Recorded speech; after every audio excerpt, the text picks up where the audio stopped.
Hello বন্ধুরা, সুমিতা হেসেলে তোমাদের সকলকে স্বাগত জানাই। আজকে তোমাদের সাথে একটা সুস্বাস্থ্যকর রেসিপি শেয়ার করব, যেটা তোমরা বাচ্চাদের টিফিনে বা সকালে জলখাবারে বা বাচ্চাদের স্কুলের টিফিনেও দিতে পারো। এই খাবারটা সম্পূর্ণ নিরামিষভাবে দেখাবো এবং এতে তোমরা অনেক কিছু অ্যাড করতেও পারো, বাট আমি নিরামিষভাবেই দেখালাম।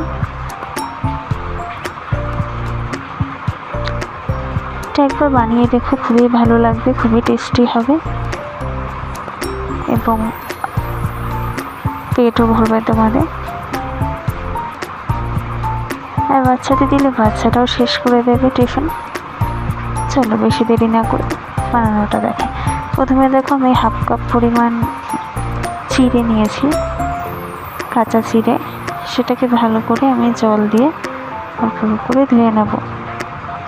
ভালো করে ধুতে হবে, কারণ চিড়ের একটা স্টার্চ থাকে, সেটা বের করা খুবই প্রয়োজন।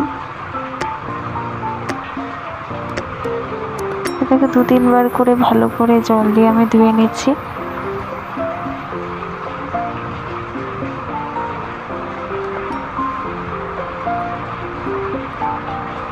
আমার ধোয়া হয়ে গেছে। এবার এটাকে আমি সাইডে রাখবো।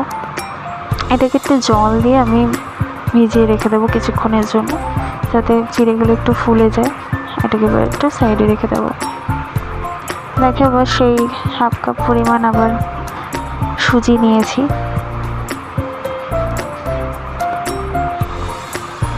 একটা কড়াইয়ের মধ্যে আমি সাদা তেল অল্প পরিমাণে দিয়ে দিয়েছি। ওর মধ্যে সর্ষে দিচ্ছি, অল্প ফোড়ন দেবো সর্ষে। তারপর দিয়ে দেবো কিছুটা কারি পাতা। একটু নুন ছিটিয়ে দেবে যাতে না ছিটে আসে। তারপর এটার মধ্যে আমি জল দিয়ে দেবো। এর মধ্যে একটু আজওয়ান দিয়েছি, ফ্লেভারটা ভালো আসে।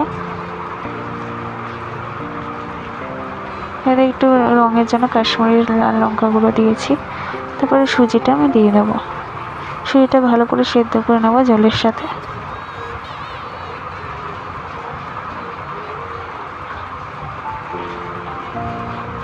তারপর ভেজানো চিড়েটা দেখো অনেকটা জল টেনে নিয়েছে, তো ওটা দিয়ে দেবো কড়াইয়ের মধ্যে। এবার নাড়াচাড়া করে তার মধ্যে মশলা দেবো, হলুদ গুঁড়ো, ধনে গুঁড়ো, অল্প পরিমাণে জিরে গুঁড়ো, কাশ্মীরি লাল লঙ্কার গুঁড়ো, আর একটু পিঞ্চ অফ গরম মশলা। তারপরে একটু বেকন পাউডার দিয়েছি আমি। তারপরে দেখো, ওটা মিশ্রণটা আমি ভালো করে কষিয়ে তার মধ্যে নামিয়ে নিলাম একটা প্লেটে। এটাকে মাখবো। এটার মধ্যে অল্প বেসন দিয়ে এটাকে মেখে নেব। আর গোল গোল করে মেদু বড়ার মতো দেখো করে নিয়েছি। অল্প একটু হাতে তেল দিয়ে ওটাকে মাঝখান দিয়ে ফুটো করে ওকে ঘুরিয়ে দিতে হবে। তারপরে দেখো, একটা প্যানের মধ্যে আমি তেল গরম করতে রেখেছি, আর একটুখানি বেসনের মধ্যে একটু কোট করে নিচ্ছি। তোমরা ব্রেড ক্রাম্বসও দিতে পারো, তাহলে একটু মাছ মাছ হবে, বাট আমি দিইনি, তোমরা দিলে দিতে পারো। তারপর থেকে রিফাইন্ড অয়েলটা ভালো গরম হয়ে গেছে। এবার ওগুলো ছেড়ে দিচ্ছি এক এক করে।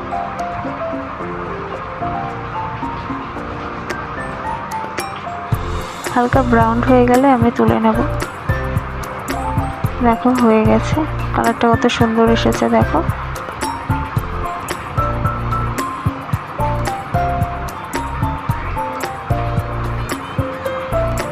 আমি এভাবে এক এক করে সব ভেজে নেব।